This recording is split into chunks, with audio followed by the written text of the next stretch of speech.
police a retrouvé le corps du docteur Florence Weaver, sauvagement assassiné à son domicile ce matin. Tu la connaissais? Non, mais je l'ai vue mourir. Je vois des choses. J'assiste à des meurtres pendant qu'ils sont commis. Qui es-tu, Gabrielle?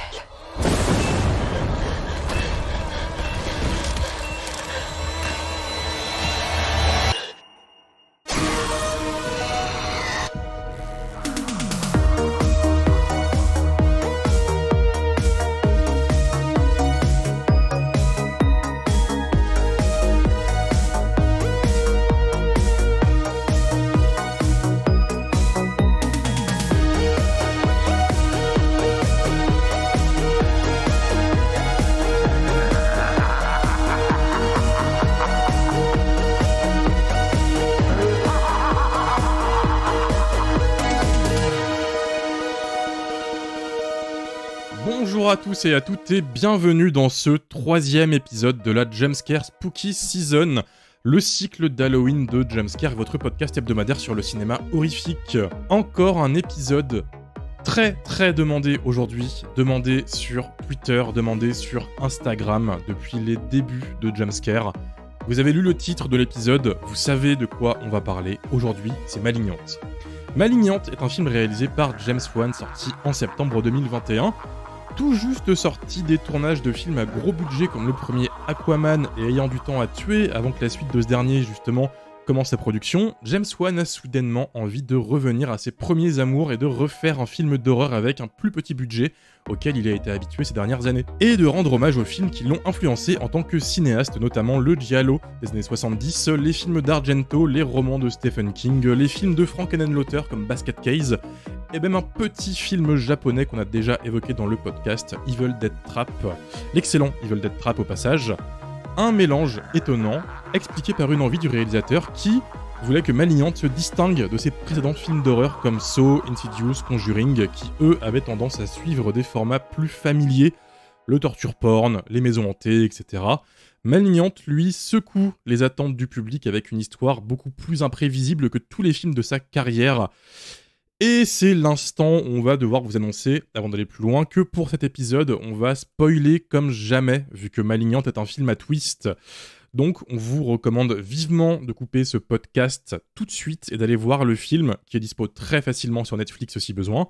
Mais vraiment, vu le dérapage incontrôlé opéré au beau milieu du film, on vous promet que ça vaut mieux d'aller voir le film sans savoir le twist. Si vous écoutez encore ce podcast sans avoir vu le film à partir de maintenant, il faudra pas venir se plaindre. Dans Malignante, nous suivons Madison, une jeune femme tourmentée par des horribles visions de meurtres bien violents. Elle découvre rapidement que ces visions sont en réalité des crimes se déroulant dans le monde réel et qui sont liés à un mystérieux tueur nommé Gabriel qui semble avoir un lien profond avec le passé de Madison. Tandis qu'elle replonge dans ses souvenirs pour essayer de trouver son lien avec Gabriel, Madison découvre la choquante vérité sur le tueur. Gabriel n'est autre qu'un jumeau siamois parasite sous la forme d'une tumeur dégueulasse extrêmement violente qui a grandi à l'arrière du corps de Madison depuis sa naissance et qu'on a tenté d'opérer quand elle était adolescente. Opération qui a bien sûr échoué puisqu'un bout de Gabriel est resté à l'intérieur du crâne de Madison et ce dernier reprend le contrôle de temps en temps pour se venger. Quand j'ai demandé l'avis des auditeurs pour cet épisode, j'ai bien vu qu'il y avait deux camps très distincts pour Malignante.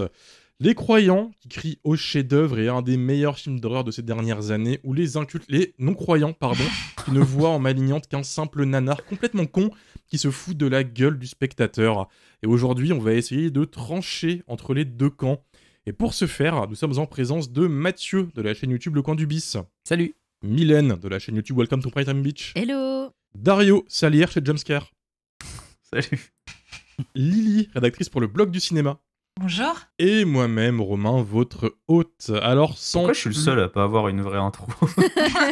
Parce que c'est ton Parce que seul tu n'as média. pas de métier. Ouais, mais tu pouvais dire Dario de Jumpscare, pas forcément. Pourquoi je prends Tant des que j'en ai vannes? qui me viennent, tant que t'aimeras pas un film dans Jumpscare, on continuera. D'accord. C'est un peu une vengeance pour les auditeurs qui la réclament. Ouais, t'inquiète, on verra tout à l'heure. Sans plus attendre, Mathieu, parle-nous toi un petit peu de Malignante. Est-ce que tu l'avais vu à l'époque déjà en salle? Ouais, je l'avais vu en salle à l'époque. J'y suis allé en sachant pas trop ce que j'allais voir, parce que la bande-annonce m'intriguait, mais me vendait pas forcément du rêve non plus. D'une manière générale, je suis assez client de ce que peut faire James Wan. Enfin, j'aime bien la plupart de ses films. Je suis beaucoup moins client quand il s'aventure du côté des super-héros, tu vois, Aquaman, tout ça, ça me passe un petit peu au-dessus. Mais par contre, j'aime bien quand il donne un petit peu dans la série B, tu vois, que ce soit Saw, que ce soit Death Sentence aussi, qui est un vigilante assez bien foutu. Voilà, enfin, James Wan, j'aime beaucoup. Je suis assez fan de ses Conjuring, enfin les deux premiers Conjuring en tout cas. Les Insidious aussi, je trouvais qu'il y avait des choses qui étaient vraiment intéressantes dedans.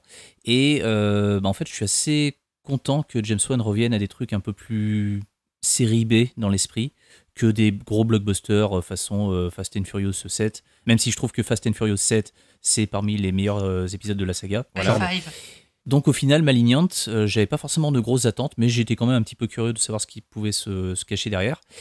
Et en sortant de la salle, je me suis dit, putain, mais en fait, c'était vachement bien, parce que j'ai eu l'impression de voir une espèce de film de sale gosse, d'un mec qui est déjà parfaitement installé à Hollywood, qui sait très bien ce qu'il fait, qui sait très bien aussi pourquoi est-ce qu'on l'emploie, qui se retrouve en fait aux commandes d'une espèce de truc très très con, parce que vraiment, au début, ça part comme une espèce de film de maison hantée.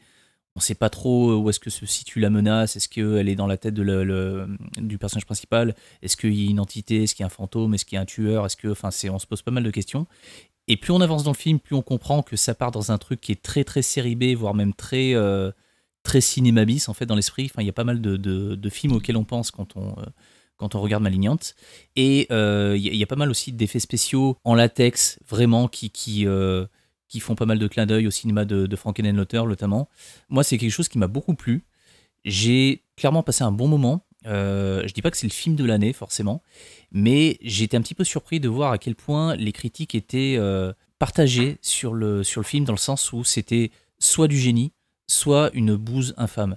Et le truc, c'est que James Wan, c'est un réalisateur qui est australien de base, et je pense que le mec a aussi une culture du cinéma bis, de la série B et des films d'exploitation, parce que c'est quelque chose aussi qui se faisait beaucoup en Australie, et il y a pas mal de films dont les pitchs sont des trucs complètement éclatés au sol, quoi. Que ce soit Patrick, que ce soit Les Traqués de l'an 2000, enfin il y a beaucoup de trucs dans l'exploitation qui sont juste, t'as l'impression que ça a été scénarisé par un fou, quoi.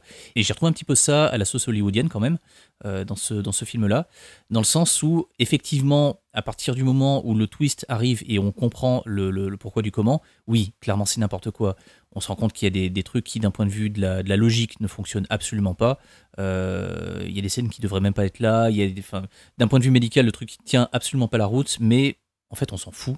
On s'en fout parce que c'est pas vraiment la vraisemblance qui compte.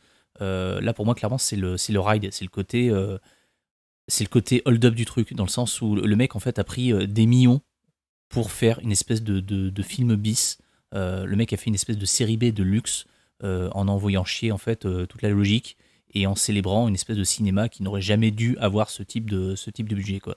Donc voilà, encore une fois, c'est pas mon film préféré de l'année, mais je trouve ça vraiment courageux de sa part d'avoir envoyé valser un petit peu les attentes des spectateurs et d'être allé se vautrer les deux pieds dans ce type de cinéma, parce que il y a beaucoup de choses, encore une fois, dans les 20 dernières minutes que moi je trouve folles. Et d'une autre façon aussi, ce qui me fascine avec ce film, c'est que c'est une espèce de best-of de ce qu'a pu faire James Wan précédemment. C'est-à-dire que ouais, le mec fait un petit peu n'importe quoi, mais d'un autre côté, il se renie pas non plus totalement, et c'était d'une certaine façon prévisible, parce que il y a beaucoup de clins d'œil à destination de Saw. Il y a un moment des ambiances, il y a une musique aussi qui revient à 2-3 reprises dans le film, qu'on mettra peut-être d'ailleurs dans l'épisode, qui font clairement penser à celles qu'on entend dans Saw. Il y a des esthétiques aussi qui sont communes. Ça fait des petits clins d'œil aussi du côté de Death Sentence, le film de vigilante avec Kevin Bacon, notamment toute une scène de baston dans le commissariat. Il y a aussi une petite similitude en fait avec Insidious. Il y a une scène où le flic, en fait, Kekoa, je crois de mémoire, cherche à attraper l'assassin.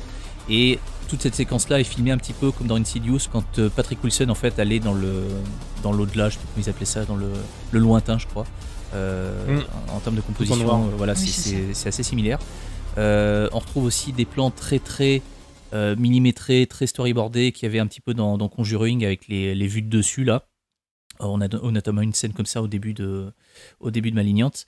Et du coup, ouais, j'ai encore une fois l'impression que c'est une espèce de best-of de tout ce qui peut l'intéresser lui dans le cinéma de genre, mixé, mélangé dans une espèce de série B totalement foutraque, totalement con sur le papier, mais ultra jouissive.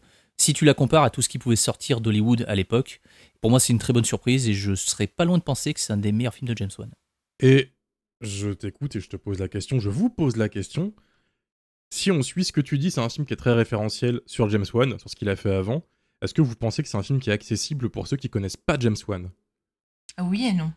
Faut développer, t'as pris la main. Oui et non, dans le sens où j'ai l'impression que le film il a beaucoup été rejeté par un grand public qui pouvait être intéressé par un Conjuring ou par un Insidious qui ont des références beaucoup plus évidentes. Voilà, Conjuring, ça réfère à l'Exorciste, au film de possession des années 70. C'est beaucoup plus lisible pour le grand public que Malignant qui réfère à Sœur de sang de De Palma ou à Basket Case ou à des films de blaxploitation.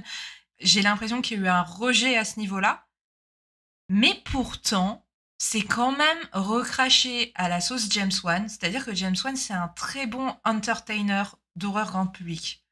Moi, la dernière fois que j'ai vu une salle de cinéma, mais complète, jusqu'au dernier siège hors festival, c'était Conjuring 2. Et j'ai eu d'ailleurs la dernière place tout devant, la place la plus pourrie. Mais c'était une séance incroyable et c'est la dernière fois que j'ai vu ça pour un film d'horreur. Et dans une grande ville, hein, donc voilà. Donc je pense qu'il y a quand même un côté où ça reste du James Wan, ça reste très fun, ça reste très grand 8, fun house. Et du coup, ça peut marcher. Parce que je l'ai vécu en direct, parce que j'y suis allée avec un couple d'amis. D'un côté, j'ai eu côté face mon pote qui me dit j'ai adoré, j'ai pas vu les 2 heures passer, je me suis éclatée alors que c'est pas un grand aficionado de l'horreur.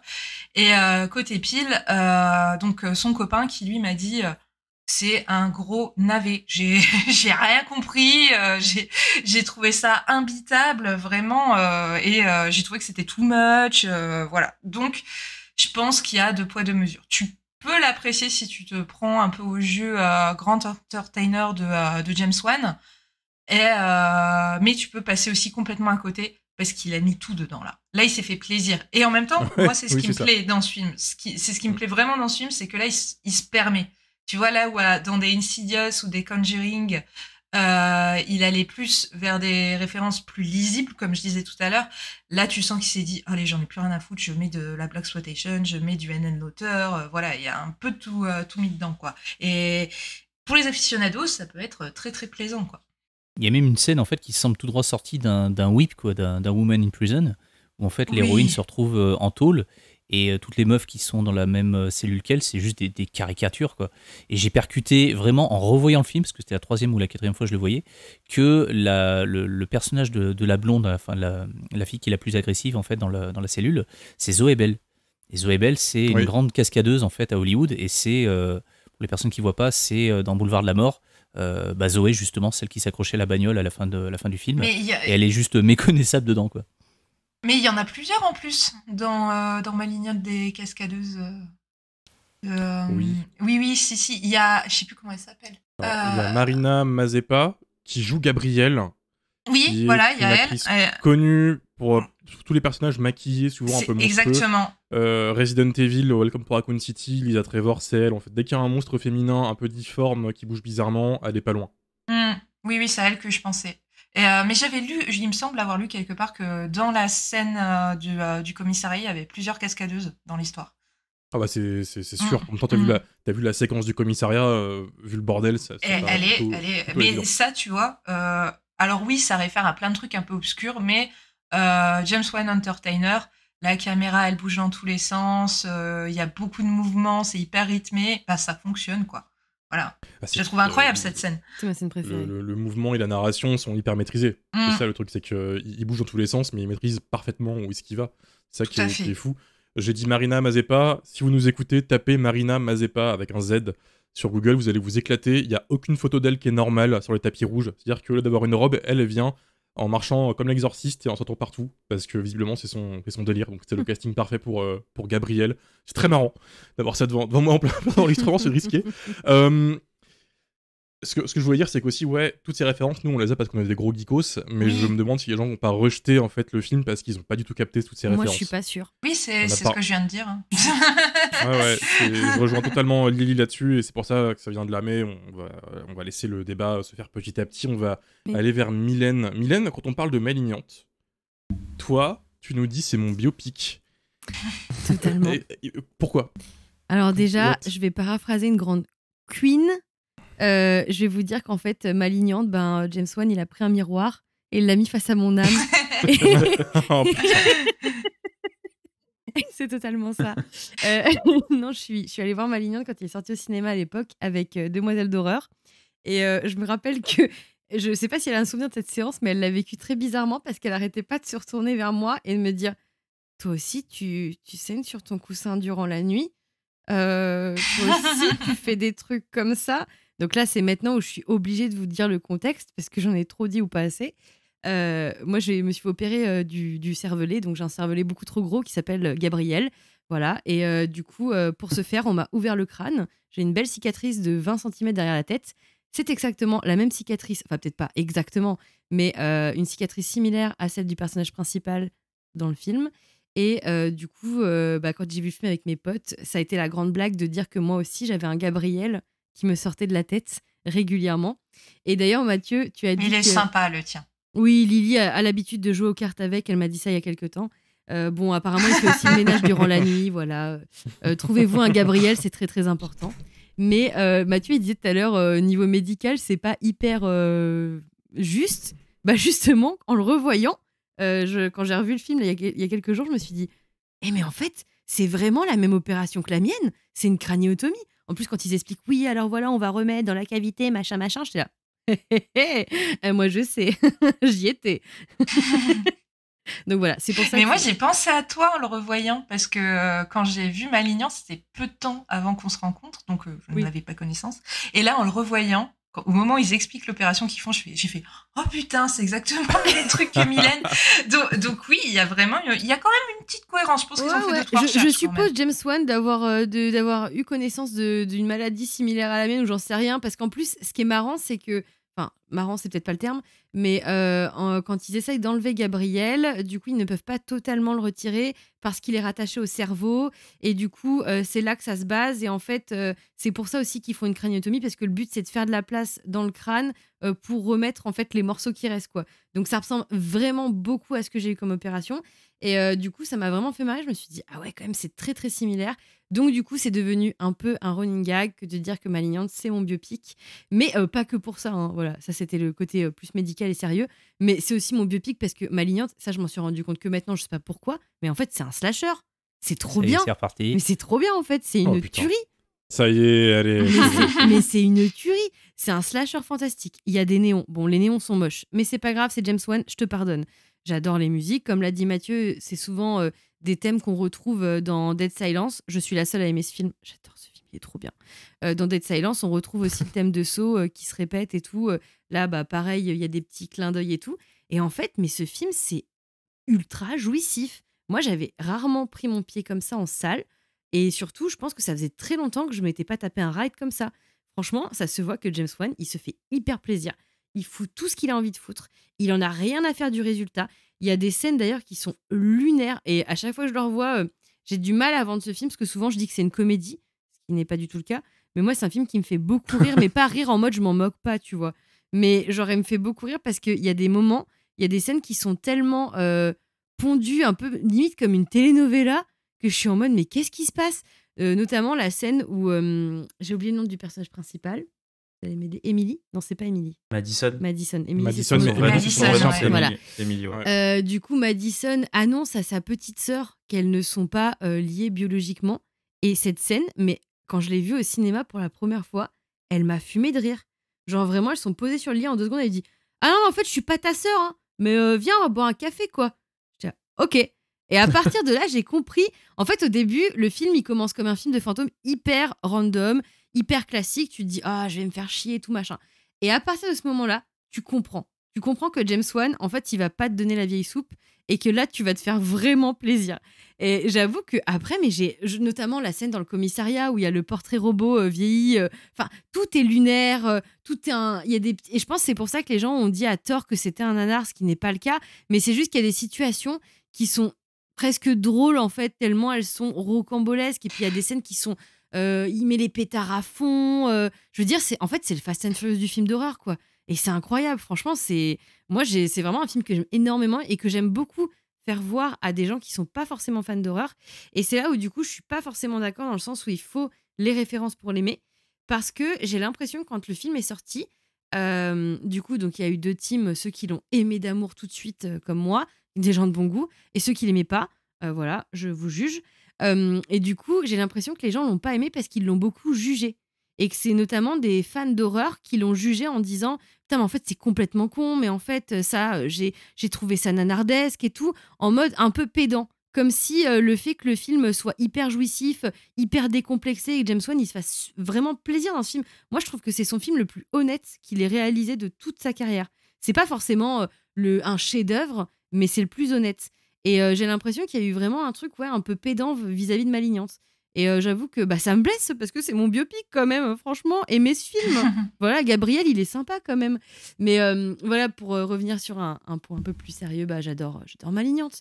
C'est vraiment un film incroyable, et je trouve ça ouf qu'il ait réussi à condenser de manière assez cohérente, malgré des situations un peu lunaires, tous les genres confondus, ce que Lily a pu dire comme référence, et aussi ce style du slasher, parce que je suis désolée, c'est un slasher, je me répète, mais Malignante, il fait vraiment partie de cette nouvelle génération de slasher qui arrive à hybrider le genre avec plein d'autres genres, et ça fait un... Ça aussi, c'est dans ta tête, ça. Non, c'est pas dans Il n'est ma pas Gabriel, tête. tu vois. C'est pas dans ma tête, c'est un slasher, je suis désolée. C'est Gabriel Attends, qui parle. la Là. final girl, elle subit les meurtres. Elle est poursuivie du coup par le tueur qui tue avec une arme blanche et qui en plus veut se venger d'un événement marquant qu'on découvre en début de film. Et on ne sait pas vraiment qui il est et ce qui se passe. Je suis désolée, c'est un slasher. Elle n'est pas vraiment poursuivie Pas par le plutôt, Mais tueur. dans- Ça, on sait mais pas. tu vois, du mais dialogue Ça, on aussi. sait pas. Au début, on pense qu'elle est poursuivie. Oui, mais est-ce que c'est pas un peu comme X qui emprunte des codes au slasher, qui emprunte des codes Bon, au c'est un slasher, survival. mais Voilà. c'est un survival. Parce que Et comme la maison ça de emprunte cire plus au dialogue qu'au emprunte... slasher. Oui, non, je prenais l'exemple de X, tu vois. Je prenais l'exemple de X. Ah non, X c'est pas Skull emprunte, Criminal, c'est tout. Ah, continue. emprunte quelques codes, tu vois, au slasher, mais ça reste un survival comme la maison de cire. Tu vois ce que je veux dire? Je sais pas, pour moi. Je pense pour moi, que ça, c'est un plus- genre de giallo qui emprunte au slasher, tu vois. plutôt. Ouais, je sais pas. Pour moi, c'est pas parce que, pour le coup, j'y vois plus dans la façon frontale de mettre en scène les meurtres et tout du slasher que du giallo. Je trouve qu'il n'y a pas l'esthétisation des meurtres comme on peut avoir dans le giallo, quoi. Du giallo, Oui, en ça, fait, c'est il pas y a faux. uniquement il y a 2 choses. Il y a, Quand même. il y a une arme qui est filmée comme peut être filmée une arme dans un giallo, et le côté imperméable noir en cuir et tout que portent généralement Oui, moi, ouais. les tueurs dans ces films-là. Mais moi, quand je lisais en fait des critiques ou des avis sur Malignante, il y a beaucoup de personnes en fait qui mentionnaient le fait que c'était une espèce de néo-giallo, je sais pas quoi, parce que c'était éclairé comme un giallo. Et ça, c'est une espèce de Ça, c'est faux en plus. comment je pourrais dire, c'est complètement Oui. faux, parce que si on prend vraiment l'intégralité des gialli qui ont été faits sur 20 ou 30 ans, on se rend compte qu'en fait, ce type de film où il y a des éclairages vraiment tout bleu, tout rouge ou tout vert, en fait, ça ne représente qu'une poignée de films. Il y a quelques films de Mario Bava, du côté d'Argento, il y a Suspiria et Inferno, et vraiment, il n'y en a pas non plus 60, quoi. C'est vraiment une poignée de films, quoi. Et là, le fait que Malignante éclaire certaines de ces scènes avec des aplats de couleurs, encore une fois tout vert, tout bleu, tout rouge, oui, très bien, mais c'est pas ça qui fait de Malignante une espèce de nouveau giallo, quoi. C'est encore une fois uniquement son tueur, le look du tueur, parce que le truc de l'esthétique, en fait, c'est pas ça qui fait un giallo, en fait. Oui, mais même en plus, je te rejoins là-dessus, Mathieu, dans le sens où, en vrai, moi, la photo, je la trouve pas vraiment empruntée dans le giallo, parce qu'en fait, je trouve que ça ressemble quand même beaucoup au niveau de la photo aux autres films d'horreur de James Wan, C'est quoi, ça, à part ouais, les c'est sous. totalement sans ce que C'est un peu la même photo que les Conjuring, en fait. Il a peut-être Avec mis un peu petit plus de bava de... comme d'hab dedans. Oui, voilà, il a mis un peu plus d'aplat de couleurs, ça c'est vrai. Mais je trouve que quand même, ça ressemble à ce qu'il a fait avant, quoi. Je trouve pas qu'il y ait un style plus marqué dans celui-ci, même s'il y a quelques emprunts à Bava, effectivement, je suis d'accord avec toi, Romain. Mais je trouve que ça ressemble en fait à du James Wan, quoi. En fait, ouais, le truc, c'est qu'il est éclairé comme une BD, comme un comics. C'est vraiment des éclairages qui sont pas du tout naturels. Il y a des sources de lumière en fait qui arrivent d'endroits totalement improbables. Quand les flics sont là, la lumière rouge et bleue, en fait, elle te pète à la gueule. Même au niveau de l'architecture de certains bâtiments, il y a des trucs qui sont totalement irréalistes, quoi, qui sont juste tout droit sortis d'une BD, et ça renforce le côté série B, encore une fois, du film, quoi. On n'est pas du tout devant quelque chose de sérieux. Le commissariat, mais dans quel C'est univers, une en fait, il y a des commissariats qui mais ressemblent ouais. à ça, tu vois. Alors là-dessus, je voulais rebondir sur un truc qu'a dit Mylène, que ça lui faisait penser à une telenovela. Je suis entièrement d'accord avec toi, Mylène, parce que pour moi, Malignante, il parodie plein de codes de la télé. Moi aussi, j'y vois de la telenovela, j'y vois du Desperate Housewives, j'y vois... tu disais, Mathieu, que ce genre de commissariat, t'avais jamais vu ça. Ben, on en voyait beaucoup dans les années 2000, dans les trucs genre Cold Case, où t'avais l'impression qu'ils avaient des locaux, mais incroyables. Voilà, tu sais, dans les séries télé. Et d'ailleurs, je me souviens qu'au cinéma, j'avais adoré l'entrée en matière vachement, qui m'avait vraiment fait penser aux Experts. J'avais trouvé ça vraiment marrant. Donc je trouve que oui, il y a un côté un peu parodique drôle, mais qui parodie plus de la télé, pour moi, à mon sens. Non, mais totalement. C'est vrai qu'en plus, le rapport entre les personnages, il est... Enfin, moi, c'est vraiment dans son traitement des personnages que ça m'a beaucoup fait rire. Par exemple, le flic qui tombe en crush sur la sœur. Enfin, c'est plein de situations, en fait, qui sont mises en scène, qui mettent une toute petite touche d'humour. Et encore une fois, je pense que c'est pour ça qu'il a été vu comme un nanar, parce que c'est vraiment le truc qui dénote du film d'horreur, quoi. Mais moi, j'aime bien. Je trouve que c'est cool, quoi. C'est fun. Oui, moi Avant de aussi. passer la main au dé, il y a un point à faire sur le mot nanar. Je pense que si beaucoup de gens ont qualifié Malignante de Nanar sans dé d'ailleurs. Quoi Ouais. Et Nanar sans dé d'ailleurs. Oui, parce que nanar avec un dé, c'est Bernard. Ouais. Voilà. Vous le saurez. Et on aime les Et beaucoup de Bernards. gens- Pas tous. D'accord. Ok. Ah non, moi, je valide pas cette... Mais, Beaucoup de gens ont pris le terme nanar et l'ont totalement déformé de son sens originel. Un nanar, c'est un film qui est tellement mauvais qu'il en devient drôle. Mais c'est souvent des films en fait qui sont mauvais accidentellement.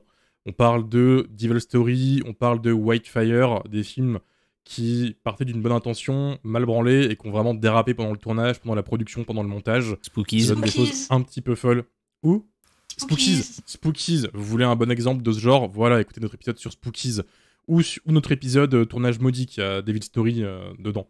C'est un terme qui devient un peu compliqué, qui est devenu mainstream, et je pense que même Nanarland le regrette un peu, puisque n'importe quel film un peu bis, un petit peu second degré, ou qui s'amuse avec son concept, est un peu qualifié de nanar de nos jours. C'est très dommage, et c'est chiant, Alors que c'est parce un qu'en slasher. fait, c'est pas du tout le bon terme. Et même Nanarland, au plus, a approfondi le terme, parce que de base, eux, ils faisaient des reviews pour le fun, mais ils ont commencé à bosser leur sujet.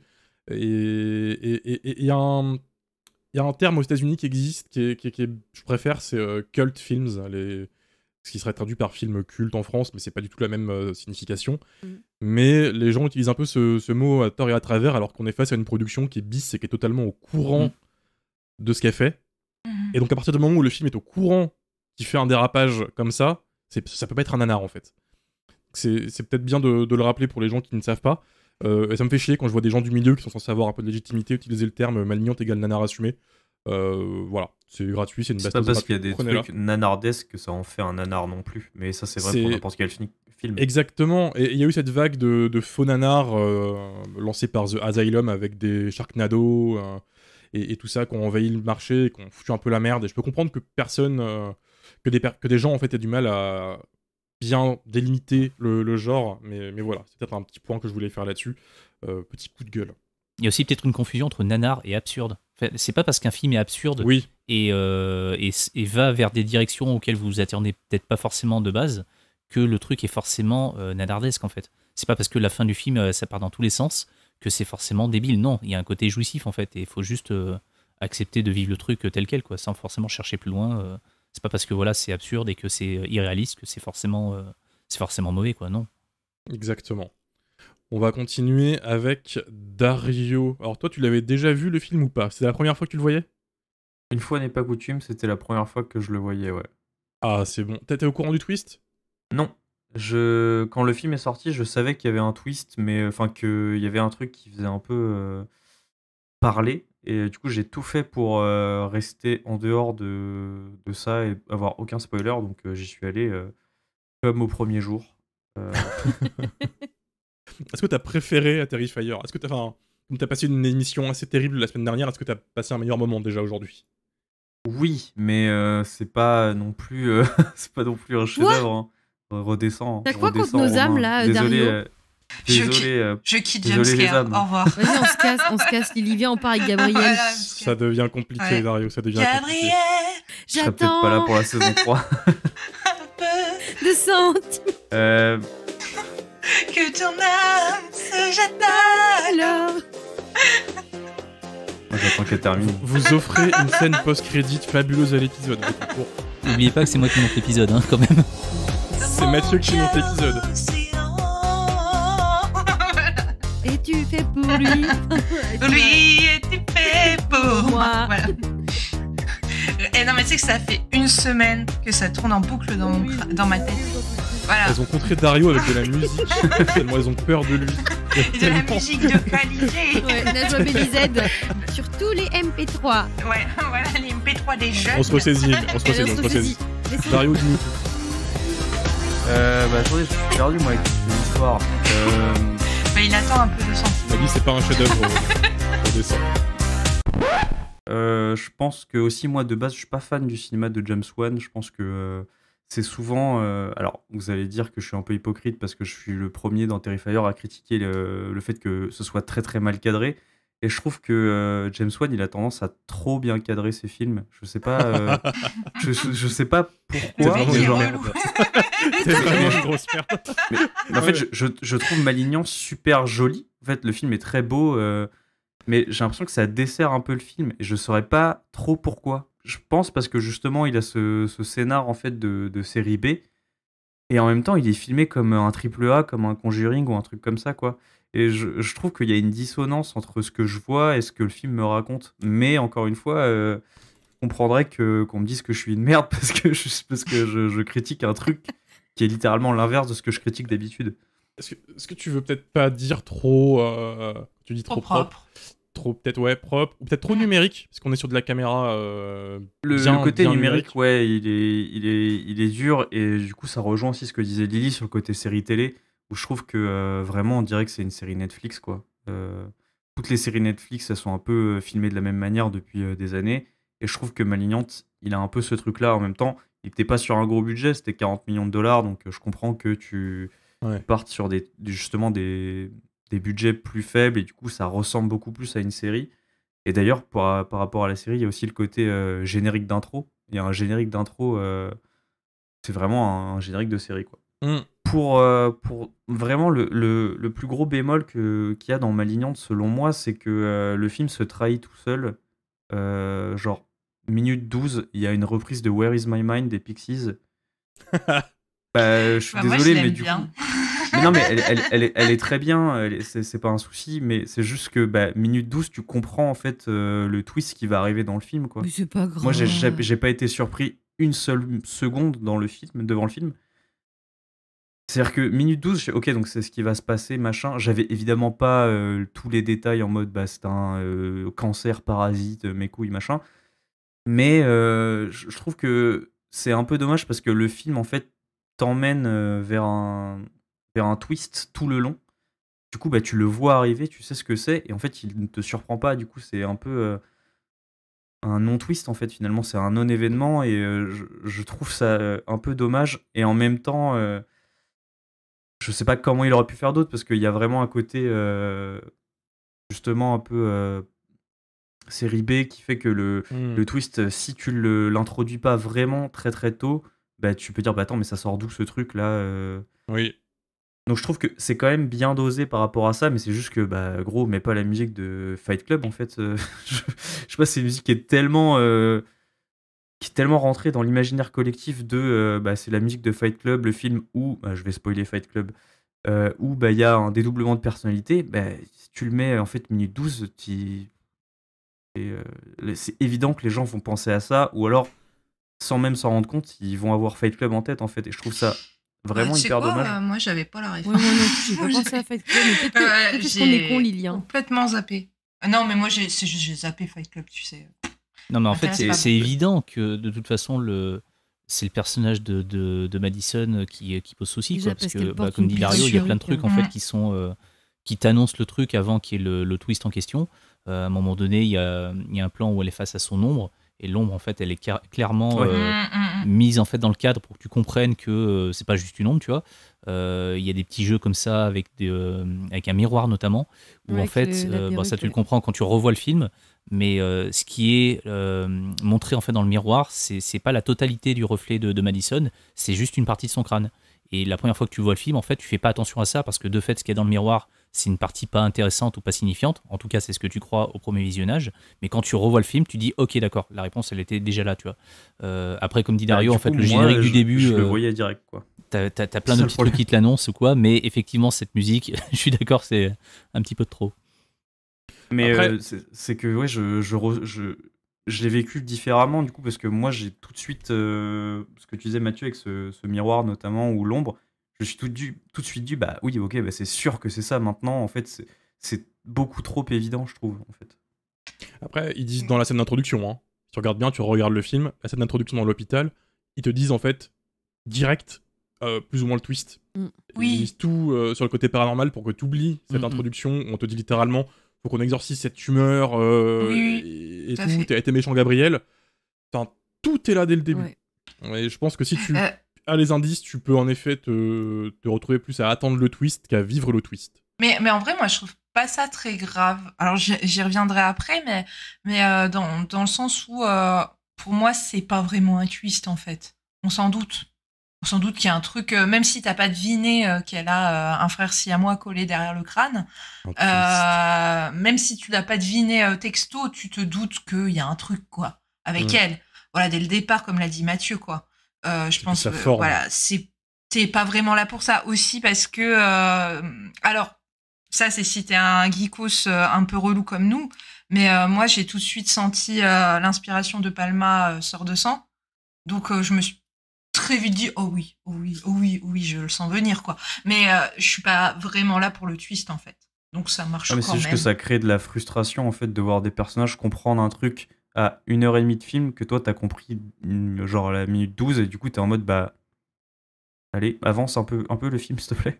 Donc le film fait 1h50 donc j'ai un peu subi le temps du film j'ai l'impression à cause de ça en fait. C'est un avis qui est revenu souvent dans la vie des auditeurs, ça. Ouais, je pas seul. comprends. Ouais. Je peux comprendre, mais c'est vrai que je suis plutôt comme Lilian en mode moi ça m'a pas dérangé. J'avais très vite, en fait j'étais très vite sur la piste de la part des ténèbres. Pour moi j'étais partie là-dessus. Et en fait je trouve que le twist il est pas tant dans effectivement tu comprends que c'est possiblement elle qui tue et tout, mais en fait le vrai ride c'est quand tu arrives au commissariat et que tu vois quelle forme prend Gabriel et comment il manipule son corps. Oui. C'est là où tu te dis ok Tout ça à va fait. aller l'attendre, tu vois là c'est cool. Mm. Parce qu'en fait nous on a l'habitude de... Bah, je trouve pas moi. Ah ouais t'étais déçu. Oh moi j'adore cette scène. Bah ouais. Je trouve qu'elle est trop Mais bien. t'aimes pas le fun? Mais- Qu'est-ce qui se passe? Mais non, mais enfin, c'est que je sais pas en fait, c'est comme dès le début tu vois Gabriel qui est à l'envers, je sais pas, moi ça m'a que je le vois en fait au bout d'1h30 de film, je crois que ça m'a un peu lobotomisé quoi, sans mauvais jeu de mots, mais Ouais, je sais pas, c'est honteux. je peux comprendre, mais en fait, moi, je trouve que c'est plus en fait un exercice de style autour de thématiques déjà explorées. Tu sais, c'est comme faire un film de requin. Tu te doutes qu'au bout d'un moment, voilà, il y a un requin qui va sortir de l'eau, mais tu sais que t'es là pour voir ça.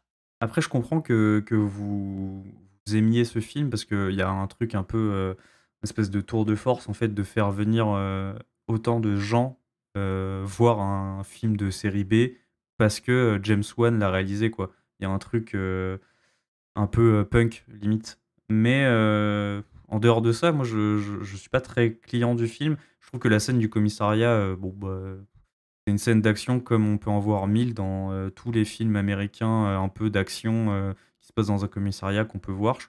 Je la trouve pas du tout exceptionnelle. J'avais le seul truc que j'avais vu entre guillemets du film avant de le voir, c'était oh la scène avec la chaise. Donc moi pendant tout le film j'attends un truc avec une chaise La fameuse chaise. et il y a rien en fait avec la chaise. Ah bah si, Une elle vole. chaise. Ouais mais Il y a quoi? Il y a une scène avec une chaise? Dans le ouais, je sais pas, j'ai commissariat, vu plein à de un moment donné, elle commentaires prend une dire chaise ouais et la puis, chaise la chaise. et puis elle jette la chaise à Il y travers a, le commissariat. ouais, Et, Gabriel fait un ça lancer de terrifie chaise sur, qui fait un... Ah oui, Ah je ouais. sais, Je sais pas pourquoi les gens se sont Ça hypés m'a pas là-dessus. plus Moi marqué que ça, moi. je que le m'attendais plan, il à est un gratuit. truc beaucoup plus gore, tu sais, genre le pied de chaise dans l'œil ou un truc comme ça. Je sais pas pourquoi j'avais visionné ce truc-là. Mais ouais, Ça joue aussi avec ma déception. Je me suis dit, bah, elle est où la scène de la chaise? Voilà, c'est plus, en effet, quoi. la faute des fans, pour le coup, je veux bien Là, admettre oui, que c'est la hype a joué. c'est pas James Wan. Mais Mais quand tu vois ce lancer de chaise Day One dans la salle, c'est salvateur. Vraiment, tu transcendes. Ça sort de nulle part. Tu vois Gabriel qui est juste pas content qu'il chope une chaise et qui l'envoie valser comme ça. Et elle vole. Et puis ça bute quelqu'un. Ok. En fait, let's go. oui, Tu t'attends à ce d'accord, que la ok, c'est scène, bon. en fait, elle soit finie, tu vois. Et puis t'as ce machin qui arrive, tu t'as pas du tout prévu. Et c'est en mode, ok, le film il s'arrête jamais, quoi. C'est boum, t'es un Mars et ça repart. Le truc il a pas Un de fin, gag quoi. de connard. Dario, est-ce que tu as fini avant de passer la main à lui? non, mais même en fait, juste pour un dernier point que je voulais soulever sur cette scène du commissariat, où je trouve qu'elle a une esthétique très années 2000, film de super-héros, qui, je sais pas, me laisse un peu de marbre. Et je pense d'Aquaman aussi. Ouais, tu vois, je pense que voilà, il a bossé sur Aquaman et tu sens qu'il a envie de faire une scène beaucoup plus scène d'action, de film d'action, quoi. Il y a un truc qui a pas vraiment sa place, limite, je trouve, dans un film qui est. Moi, je suis un peu d'accord avec Mylène, je vois le côté un peu slasher, même si elle se fait pas poursuivre par le tueur. Ah bah parce que merci, c'est elle, merci Dario. le tueur, mais il y a vraiment un truc années 2000, donc je comprends que ça te plaise aussi, Mylène. Parce que ouais, je trouve qu'il y a vraiment un. C'est un thriller des années 2000, quoi. Bah ouais, c'est un truc que tu regardes quand t'as pas trop le moral avec Totalement. avec un petit Mont d'Or, tu vois. Ça, je sais pas, moi, il me réconforte, ça me réchauffe le cœur quand je vois Malignante. J'adore. Psychopathe. non, mais c'est vrai, c'est. Moi, je regarde Nécromantique quand ça va pas, donc. Chacun son petit- Guinea Pig. Qui T'entends un coup de blues. êtes-vous? Mais moi, je crois que c'est ça, en fait, le problème. C'est qu'on l'a perverti, le petit Dario. Tu sais, on lui a montré Nécromantique, The Sadness. Du coup, il croyait direct que la chaise, elle allait perforer des gueules, quoi. Ouais, c'est vrai, punaise, on lui a fait perdre son innocence. Cette histoire de voilà. chaise, c'est de ma faute. Hein. Attention, James Wan, je veux pas lui dire, bah, t'as rien fait avec la chaise, mec. Je peux pas lui en vouloir, tu vois. Non, mais je pense que vraiment, on t'a un petit peu. On a cassé ta Pas pureté, trop tu vois. hypé. Alors Pas qu'en de vrai, des meurtres avec des chaises, on en a déjà fait. Hein. Ebola syndrome, ça se plaçait là, quoi. C'est vrai. C'est vrai. Mais oui, il y mais a- c'est il y a pour ça, c'est ce que je dis. On lui a fait perdre son innocence. Voilà. Bichou. Lily, toi, du coup, t'avais déjà commencé à nous dire un peu ce que tu en pensais. Oui, Mais, et est-ce que tu veux continuer? Dis-nous. oui, mais après, j'ai plus beaucoup de choses à dire parce que figurez-vous que j'ai exactement, presque mot pour mot, le même avis que Mathieu. C'est très drôle parce que je termine sur l'Australie comme toi. Voilà. Donc j'ai un peu l'impression que Mathieu est logé quelque part derrière mon crâne. Voilà. Mais Fais gaffe. je peux peut-être résumer un peu rapidement, mais moi je Dans suis la gueule de l'âme entre Lily et Mathieu, dans une seule personne. L'odeur. Oh putain. Non, mais je vais essayer de résumer rapidement, mais pour pas trop paraphraser Mathieu, du coup, mais moi aussi, je suis un peu comme Mathieu, j'aime bien James Wan, moi. Et surtout les films d'horreur, parce que, voilà, pareil, moi, je m'en fous aussi un peu de Aquaman. Et petit crush sur Fast and Furious 7, mais au sein d'une saga qui m'intéresse pas vraiment, donc bon, pas beaucoup d'intérêt pour la chose non plus. Mais pour en revenir au film d'horreur, bah moi, je suis pas très fan des sauts. Ça m'a jamais tilté. Mais j'adore les Conjuring et les Insidious, qui restent bien sûr de l'horreur grand public, mais de la bonne horreur grand public. Et surtout, je veux rappeler que ça a débarqué à un moment où on n'avait plus trop de grandes licences d'épouvante populaire. Et ça faisait très bien le taf, à mon sens, quoi. C'était assez quali pour de l'horreur...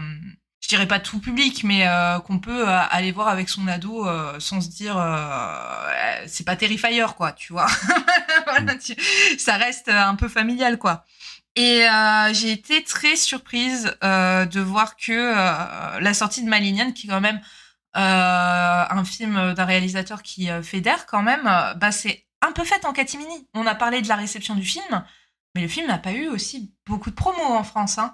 On a beaucoup parlé du fait à l'époque qu'il n'y avait pas de projection de presse. Alors que, comme dit, James Wan, c'est quand même un nom bankable dans l'horreur.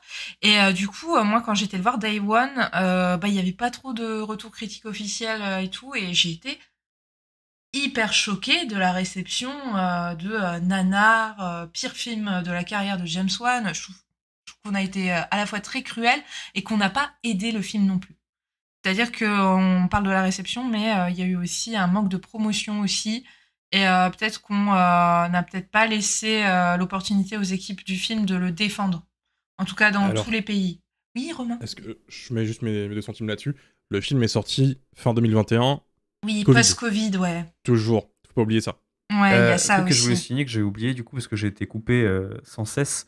Le film est sorti pendant cette phase où tous les films d'horreur étaient elevated horror. Il y a un truc aussi Ah ouais, t'es pas tort. où Ouais. je pense que la réception du public vient aussi du fait qu'on lui ait dit bah, James Wan il a fait un film d'horreur. On se dit oh putain, James Wan il va faire un truc qui est un peu moins blockbuster, peut-être beaucoup plus autorisant. Et du coup, beaucoup de gens sont allés voir le film en pensant voir un truc beaucoup moins bis et beaucoup plus lent, vraiment le cliché du film Elevated Horror. J'ai l'impression de dire ce terme à chaque épisode alors que je déteste ce terme, mais vous voyez ce que je veux dire, quoi. C'est symptomatique des films d'horreur de ces 6-7 dernières années. Et je pense que le film, il a joué de malchance parce que du coup, il n'est pas sorti au bon moment. S'il était sorti dans les années 2000, ça aurait été un film culte. Et là, un vrai film culte, je pense. Ouais, mais je suis assez d'accord avec toi D'accord. aussi, ouais. Totalement. Totalement. Mais je pense que là, c'est Euh, vraiment le bouche à oreille qui va sauver le film et qui va Je faire pense qu'au fil aussi. des années, il va devenir parmi les meilleurs films de James Wan, quoi. Parce que, effectivement, en salle, il n'a pas forcément marché plus que ça, mais le bouche à oreille, au fil des années, fait qu'aujourd'hui, on le considère comme une réussite et comme un vrai bon film, Mm. quoi. Et pas comme un nanar par des personnes, en fait, qui ne savent même pas ce que c'est qu'un vrai nanar, quoi. Mais après, ce qui a été Alors, compliqué, j'arrive pas à ce que dire vrai bon film. Hein. ce qui a été compliqué aussi, c'est que le film, il n'est jamais sorti en Blu-ray en France, hein, quand même. Les gens se sont beaucoup plaints, Oui. ils ont dû prendre des imports. Mm. Et du coup, là, à part la dispo sur Netflix en ce moment, le film, quand les gens l'ont loupé en salle, ils n'ont pas pu le revoir si facilement que ça, quoi. Donc, je pense que ça a aussi joué là-dedans. Il est pas dispo en Blu-ray. Je crois qu'il y a un coffret avec plusieurs films où ils l'ont foutu Tout dedans. seul, il n'existe pas, ça c'est Existe. sûr. Par contre, tout seul, il n'existe pas. Il Ouais. n'existe pas seul. Il y a un DVD qui est sorti. Mais en Blu-ray, il n'existe pas tout Visiblement, il seul. mérite pas mieux. Et du coup, il y a beaucoup de gens Il qui faut ont pris choper un l'import. coffret. Ouais. Il y a eu un superbe import. Je sais plus chez qui, mais bref, il y a eu un import. Bah, chez Universal. Enfin, chez le studio. Logique. Mais ouais, en effet, le film a du mal à exister. Oui. Oui, et du coup, face à ce manque de promotion, parce que oui, certes, c'était post-Covid, mais il y avait quand même un truc qui avait beaucoup interrogé les critiques, en particulier les critiques qui sont habitués au cinéma de genre, c'est que c'était quand même un film de James Wan. Et qu'un film de James Ouais. Wan sorte comme ça, dans une promo très silencieuse, c'était bizarre, tu vois. Et du coup, il y a eu un côté aussi, une défiance. Une défiance en mode, si on nous l'a caché, c'est que vraiment, il s'est foiré. Voilà, il y avait un peu ce Oui. discours-là aussi qu'on entendait, quoi. Et du coup, moi, je me souviens que ça m'avait un peu déstabilisée. Parce qu'en plus, comme je vous ai expliqué, j'ai eu vraiment 2 personnes avec moi à la sortie du film, un qui avait adoré autant que moi et un autre qui me disait mais les gars, franchement c'était nul. Donc du coup j'étais un peu paumée. J'ai longtemps pas su quoi penser vraiment de Malignan, en me disant je me bourre le mou avec des rêves qui, si ça se trouve, sont mal exploités. C'est très certainement mon mauvais goût qui parle, d'autant plus que je trouve que les effets numériques du film et que la prise de vue numérique est parfois très très laide. Là-dessus, je suis d'accord avec Dario. Et moi, je suis un peu allergique à ça. Hein. Moi, il y a, voilà, je disais à Mylène, tu sais, moi, les images de synthèse, genre, il y a des Pixar qui sont considérés comme magnifiques. Moi, je trouve ça hideux. Voilà, donc vraiment, c'est vraiment un truc qui me cringe. Et effectivement, Malignant, les scènes où il saute des escaliers de secours. Le Gabriel en c'est 3D, pas il fait beau, mal. hein. Ouais. C'est pas beau, hein, ouais, voilà. Donc je me suis dit, bon, il est pas très joli, sur certains aspects, je veux dire, parce que ça reste du James Wan, c'est très bien filmé. Il est pas très joli, peut-être que toutes ces rêves, c'est juste que moi, ça me fait plaisir en tant qu'amatrice du genre. Donc peut-être que c'est pas si bien que ça. Et puis bah finalement, peut-être que je suis l'impératrice du mauvais goût, mais en fait, plus je le vois, plus je le digère, plus je trouve que c'est un très bon James Wan, voilà, et je trouve que c'est un film qui sonne même comme une finalité pour son réalisateur, parce que comme je disais tout à l'heure, il s'est vraiment fait plaisir par rapport à un Conjuring qui réfère à des choses très évidentes comme L'Exorciste, bah là il met un petit peu tout ce qu'il pouvait pas trop mettre avant. Je pense encore une fois que du coup ça a peut-être parlé à un public amateur de cinéma d'exploitation, d'un certain cinéma d'exploitation, et peut-être un peu moins au grand public, même si certains ont apprécié le grand 8, quoi. Mais après, j'ai un dernier petit bémol qui peut peut-être expliquer pourquoi le film a été un peu mal réceptionné. Mais quelque part, ça prouve à quel point le film est sincère, parce que je suis très d'accord avec Mylène là-dessus. C'est qu'il y a un côté un peu d'arcado naïf assez marqué dans Malignante, je trouve. C'est le Oui. côté années Totalement. 2000 comme Ouais. je disais aussi. Hein. Ouais, exactement. Mais on reproche souvent ça à James Wan, son côté un peu éternel ado. Mais je trouve que ça ressort particulièrement dans Malignante, plus que dans ses autres films d'horreur. Genre, le truc sur la violence conjugale qui réveille une force vengeresse. Bon, c'est un peu simpliste, quoi. Voilà. Mais en fait, ça me dérange pas plus que ça, parce qu'il y a une part encore une fois, de divertissement grand 8. On n'est pas là pour te faire passer un message hyper fort non plus, même si je trouve que le film, mine de rien, il raconte des choses sur la maternité, les liens du sang, tout ça. Et c'est, je crois, ce qui fait qu'on ressent que c'est un film très personnel et une sorte de petit aboutissement pour son réalisateur. Puis, alors, moi, franchement, j'ai envie de vous dire, on se moque souvent de James Wan à cause de son look emo god des années 2000 et ses mèches roudes.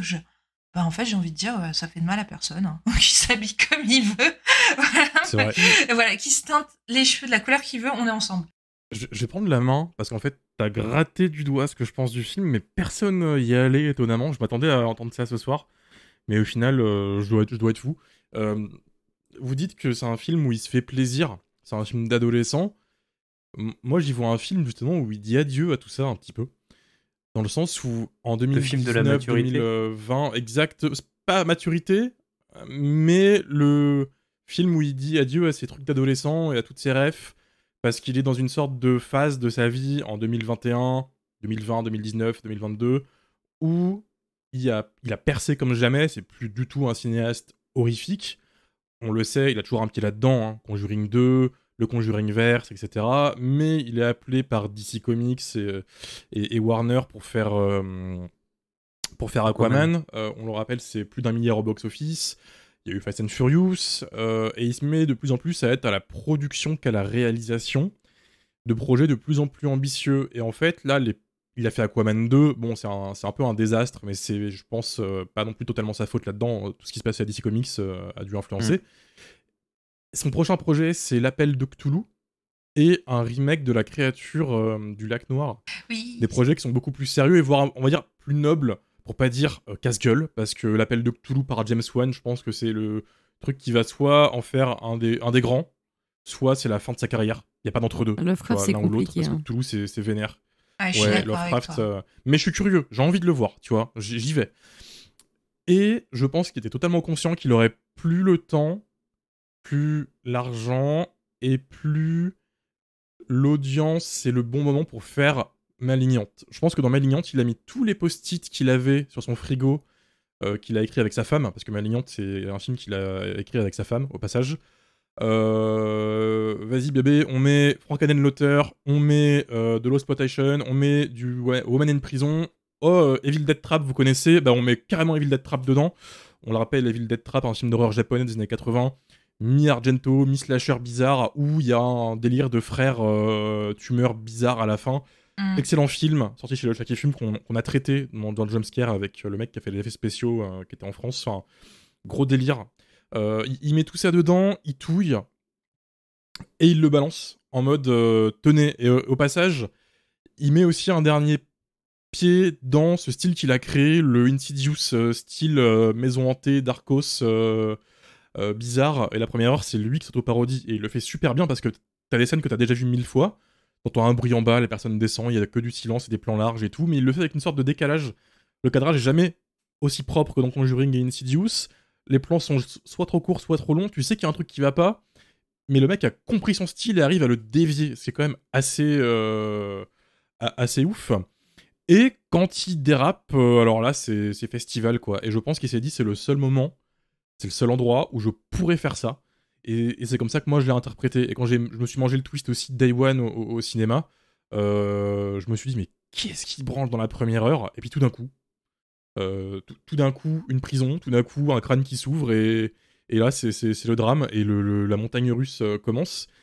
Et c'est le pétage de câble. T'as une sorte de version de Voldemort d'Harry Potter 1 qui sort de nulle part et qui tabasse tout le monde dans une prison. J'ai tombé, bah let's go, il m'a eu. En marchant à l'envers. C'est bon. En marchant à l'envers, partout. Et le pire, c'est que c'est fait avec une telle justesse. Parce que un dérapage comme ça dans un film, c'est fait. Enfin, le niveau d'adresse qu'il faut avoir pour le faire de manière fluide sans faire foirer l'intégralité du film. Ouais. Et le mec le fait d'une manière c'est trop extrêmement bonne parce que tu dis, ah bah bien sûr. Alors, si t'as cramé le twist, évidemment, tu t'attends, mais moi, je me le suis mangé dans la gueule et je suis en mode, oh, il est fort, il est très fort. Et ce plan de reveal de Gabriel sur la VHS où la caméra, du coup, fait un travelling circulaire autour d'Emily et tu vois la tumeur derrière, déjà, plan magnifique, effet spécial de ouf, de plateau. Mais c'est là où tu vois que le mec, en fait, il t'a eu et il t'a eu bien, quoi. Donc, il y a un énorme talent derrière. Je trouve le film super beau. Tu vois qu'il a fait des films à gros budget avant, puisque Malignante, c'est loin des Conjuring et des Insidious qui sont au final très terre à terre en termes de réalisation, quoi. C'est la caméra à l'épaule classique et des plans très travaillés, mais toujours sans fioriture, sans gros effets de caméra. Là, il s'en bat les couilles. Hein. Dès qu'il y a de l'action, c'est le grand angle. Il refait la grosse séquence de baston d'Aquaman en travelling circulaire grand angle avec une grosse baston au milieu. Ce plan a dû coûter 3 millions lui tout seul. Il se fait plaisir, mais je pense que pour moi, c'est ça. C'est vraiment une sorte de mec qui se dit, je pourrais pas le faire ailleurs. C'est maintenant que jamais. Donc il met tout, il balance tout, et au final, ce truc qui aurait dû être un peu trop boursouflé, bah ça rend bien, quoi. Et je suis d'accord avec vous sur le fait que la première heure peut rebuter un peu, on peut se dire, encore un Insidious de merde, donc ça peut te mettre dans un mauvais mood. Si t'as peut-être pas toutes ces références, tu peux te dire, qu'est-ce qu'il branle, qu'est-ce qu'il est en train de faire? Parce que nous, évidemment, on est des gros geekos, on est en mode, ouais, Evil Dead Trap, ouais... Frank Adenlauter, Basket Case, etc. Mais je peux capter que le public lambda soit en mode rien compris, rien à faire, je capte pas. Mais je pense qu'il s'en bat les couilles. C'est un film qui fait pour lui, pas pour les gens. Et voilà. C'est pour ça que j'aime beaucoup le film. Même à côté, en dehors de ça, Gabriel est excellent. Le fait d'avoir une vraie comédienne qui le joue, en plus, c'est ouf parce que il est vraiment à l'envers. Tu vois, c'est quelqu'un qui court à l'envers. Enfin, la physicalité du rôle, elle est folle. C'est sur mal les gros joué. plans, il est jamais à l'envers. Hein. Oui, mais bien sûr, mais tu captes. Sur tous les gros plans, il est jamais à l'envers et du coup, ça crame un peu l'effet, je trouve. Moi. Ouais, mais c'est tellement. Sans qu'il y a juste le manteau qui est à l'envers. Quoi. Bah ouais, mais c'est un classique. C'est un classique du truc, tu vois. Et à côté, le design il est fou, quoi. C'est un crâne ouvert en deux, avec des dents et une vieille tumeur qui sort et qui aragne en mode. Incroyable. Comme ça. Et c'est là que moi je trouve qu'il est vraiment là le côté basket case. Vraiment dans totalement. voilà. C'est parce que ça se ressemble pas esthétiquement. C'est très lié dans l'idée, la sensation que ça veut donner. Vraiment un truc dégueulasse qui se mouvoie d'une manière très particulière. Tu parlais de physicalité, j'ai noté exactement le même mot, quoi.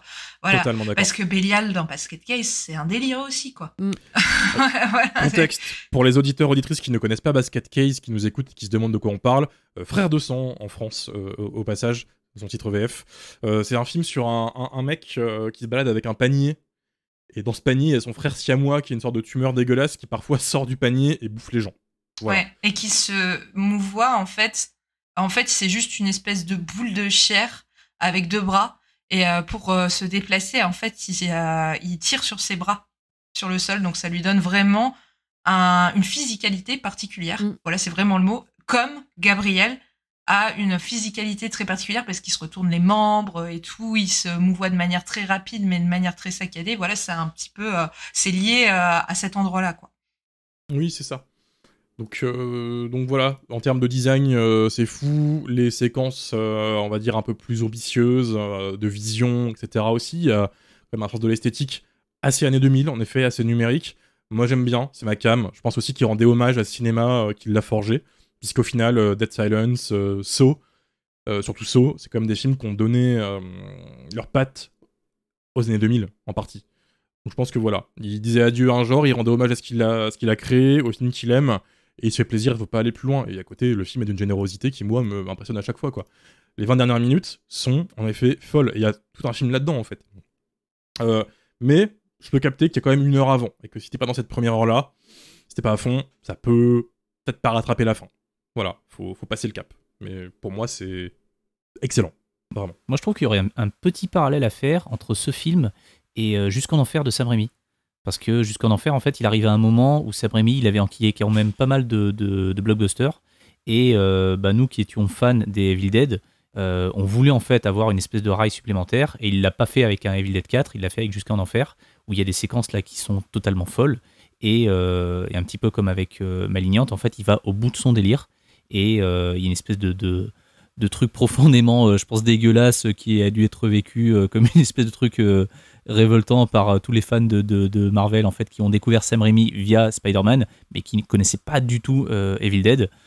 Parce que Jusqu'en Enfer, ça joue beaucoup sur les fluides corporels et les trucs absolument infâmes. Là où en fait James Wan joue sur les trucs très très très cinéma bis, mais dans les deux cas c'est totalement assumé. Tu sens que dans les deux cas en fait les mecs kiffent faire ça. Et je pense en tout cas j'espère que Malignante en fait aura la même trajectoire que Jusqu'en Enfer, c'est-à-dire qu'aujourd'hui le film est considéré comme un des grands films de Sam Raimi.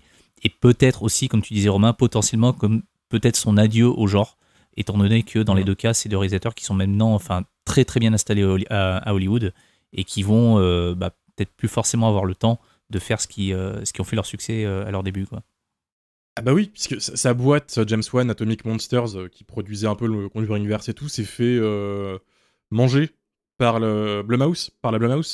Il s'est fait racheter. Donc il bosse avec Jason Blum maintenant, et moi, franchement, son Cthulhu et sa créature du lac noir, on la verra pas, je pense. Pour moi, maintenant, il est tout en haut, il est dans un bureau, il va produire. J'ai envie qu'il fasse de la réalisation, parce que j'adore James Wan. Même en dehors de l'horreur, hein. Son Fast and Furious, il est génial. Ouais, pour un film qui était aussi maudit en termes de production. Et j'aime bien Aquaman 1, malgré le mauvais goût total du truc. J'oublie pas, hein, ce remix techno de Toto, Africa par Toto, qui est pas le milieu du film. Par Pitbull. Par Pitbull. Ouais, par Pitbull. Oh là là. Mais c'est le seul mec qui peut lâcher ça. Mais oui. mais fabuleux, désolé. Enfin voilà. Pour moi, c'est un grand oui, et il mérite son petit statut de film culte. Mais je comprends qu'on n'accroche pas. Voilà. Mais j'abonde dans votre sens. Dans le tien, Romain, quand tu dis que c'est un peu un dernier galop d'essai, un adieu à ce qu'il aimait, parce que la référence de base, c'est quand même Sisters, donc Sœurs de sang de Palma, qui est un film de genre des années 70, et qui est en fait ses premiers rêves, quoi. C'est vraiment là qu'il a puisé ses premières inspirations, quoi. Il a toujours dit que au moment où il fait Saw, il rêve de faire Conjuring, qui est inspiré de tous ces films des années 70. Voilà, donc vraiment, il calque son film sur une intrigue d'un film, et non des moindres, puisque c'est un film de De Palma. Donc vraiment, il termine par là où il a commencé, quoi. Oui, totalement. Enfin voilà, je propose qu'on passe à l'avis des auditeurs. Il y a une récurrente, c'est-à-dire que j'ai eu beaucoup de points positifs, beaucoup de gens qui étaient contents qu'on fasse le film parce qu'on nous le demande. Il y a des avis négatifs, vous allez vite comprendre le point commun entre eux. Mais avant ça, il y a François Co qui arrive et qui nous a dit: la première fois que je l'ai vu, j'étais atterré, la deuxième fois, j'ai beaucoup ri, la troisième, j'ai adoré, et j'ai peur de devenir macroniste à la 4e vision. Merci François. Toujours. Ultimate Rico, qu'on salue au passage. François Co, Discordia Podcast, Ultimate Rico, Shark Parade. Fonçant cocaïné à 200 km/h à contresens sur l'autoroute de la subtilité, James Wan veut créer un boogeyman fantastique façon Freddy Krueger qui aurait vu Matrix, pour ne pas citer la vraie référence années 80 assumée. C'est souvent n'importe quoi, mais moi j'aime ça. Ah, c'est vraiment le biopic de Mylène, quoi. C'est tout le temps ça. Non, absolument ça, plutôt. Je t'ai fait parler. pour moi. Après, on a évidemment, comme toujours dans nos mentions, vous êtes déjà viré. Gabriel, tu brûles mon esprit. Ça, c'est pour Mathieu qui est vieux. on a ce bon vieux Laïd qui nous dit synthèse improbable des décennies. Esthétique giallo des années 70, le cracra des années 80, Basket Case, le crazy kung fu des années 90, la reprise pétée des Pixies des années 2000, même la perruque de l'actrice principale semble rendre hommage à Psychose. Tout est too much, cassant les codes des formatages imposés par les grosses machineries hollywoodiennes sur les méthodes desquelles Blumhouse lorgne beaucoup trop récemment. Merci à Warner d'avoir laissé sa chance malgré ses tentatives répétées de tuer le cinéma en salle. C'est vrai qu'il y a un monde où Warner Bros en 2024 n'aurait pas sorti le film. Oui, Le c'est s'est vrai. mis à rayer tous les signes qui Ouais. sont quasiment finis de la carte. Évidemment, grande fan du film, parce que je la vois aussi poster son shitpost annuel sur Malignante sans arrêt. Sibylle au bal du diable. Je suis longtemps resté sceptique face au statut de nouveau maître de l'horreur qu'on avait à mon sens attribué un peu trop vite à James Wan. Insidious et Conjuring notamment, même si c'est excellemment exécuté dans son registre, j'ai toujours trouvé ça trop sage et générique. Il m'a enfin conquise avec ce petit bijou qui m'a fait trépigner de jubilation dans mon siège de ciné, à la croisée d'Annen l'auteur, du giallo et du comic book, une hilarante origin story de super vilain sous forme de riot camp et cocaïné. Énorme plaisir de sale gosse. Tous les mots-clés sont là. Oui. Oui. Tout à l'heure, Donc, Mylène, comic book. t'as dit, on t'a pas laissé parler, mais t'as dit l'arme elle est cool, machin, mais c'est vrai que l'arme elle a vraiment un côté comic book. Moi, je trouve. j'adore. Et je trouve que le moment où il la j'aime. façonne, ça fait très slasher. Encore une fois, je trouve ça trop bien, quoi. Ah bah moi je trouve ça très moche. J'ai retrouvé que l'arme elle avait pas l'air réelle. Bon après Ça c'est fait un pas peu too grave, much, quoi. c'est pas grave en soi parce que je suis pas là pour C'est ça. ça, Mais voilà. Le côté super-héros, quoi. Oui c'est vrai, t'as raison. Nous avons juste après Alexandre. Hello la team, je veux rien savoir. C'est un classique instantané. Une immense claque vénère. James Wan prend tout ce qu'il aime, le pousse à l'extrême. C'est beau, c'est violent, mais surtout jubilatoire. C'est aussi con, ça se prend jamais au sérieux. Bref, un film pulp bien vénère. Et là, on arrive dans les avis négatifs, et vous allez vite capter. Blow Mais Up. pulp, c'est le bon mot, pardon, Romain. Mais je pense que pulp, c'est Oui. vraiment le bon mot pour Malignante. Oui, Totalement d'accord. Petit côté vieux, EC Comics, c'est vrai. pour les connaisseurs, comics un peu vintage. Mm. Ça aura fait un bon épisode de Tales from the Crypt, les contes de la crypte. Tout à fait. Les avis négatifs, vous allez voir, il y a un point commun qui revient vite. Blow Up, un nanar fait par un tâcheron. Snakier, j'ai trouvé ça nul et con à en pleurer. Bassin mort, en un mot, ridicule. Et j'en ai 4 ou 5 d'autres comme ça. En fait, c'est que des avis qui font pas plus de 3 mots. Et je suis un peu déçu. Parce que j'attendais un peu d'argumentation de la part des non-convertis, mais à ce que je vois, ça n'a que de la gueule, en tout cas. Mais en fait, le seul qui a développé un peu, c'est Guigui. Guigui le gentil, qui était en effet très gentil. Ce film, je ne le comprends pas. Le twist est cramé dès le début, le casting n'est pas à la hauteur, les effets de style de mise en scène ne sont clairement pas pour moi. Comme ce film, en fait. Un truc doit m'échapper pour qu'autant de monde l'adore alors que je le trouve claqué. Et accessoirement, il faut arrêter. On sait tous que le mal incarné, c'est Michael et personne d'autre. Et il peut y en avoir plusieurs. Hein. Bah, Et pas toi, sur ce dernier point. mais en vrai, ces arguments-là, je les entends, tu vois. Pas... Ça me choque pas, ça. Ouais. Je peux Je pense comprendre juste que c'est parce Dario qui a un faux effectivement- compte et qui a écrit ça, par contre. C'est J'ai son été plus Gabriel, gentil que lui lui. aussi, là, un mec derrière le crâne. C'est Damien Léon qui revient se venger de l'épisode de la semaine dernière. Qui revient, c'est qu'il a écouté Ouais. Dario qui vient Ouais, faire qu'il chier. arrête de faire des films alors. Le Gabriel mais en Dario. vous avez pas l'image. Vous avez pas l'image, mais il a regardé vraiment sa webcam d'un air de défi, l'air de dire Oui. Qu'est-ce que tu vas faire, Damien? je te prends un contre un, Damien, ok. Devant la Je sais pas ce qu'il y a Michael. derrière ses cheveux, Dario.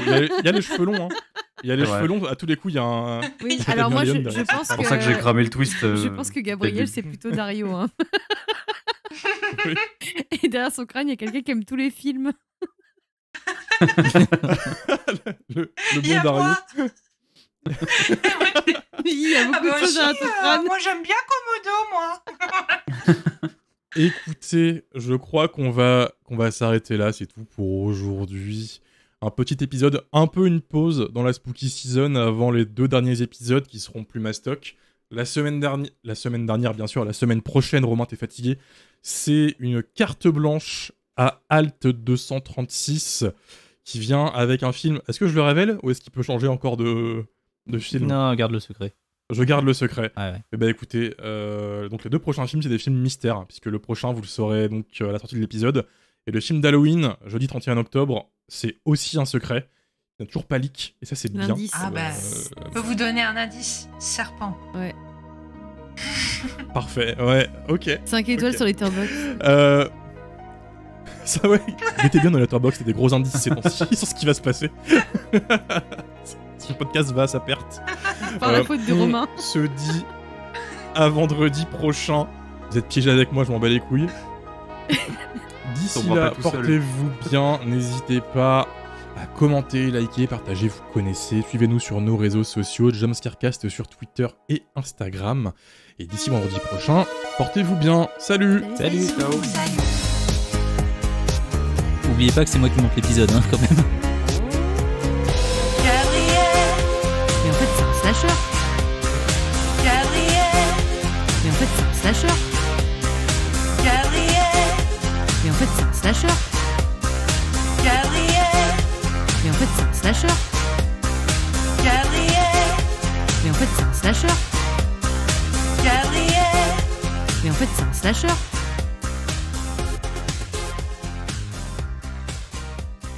C'est dur, c'est dur.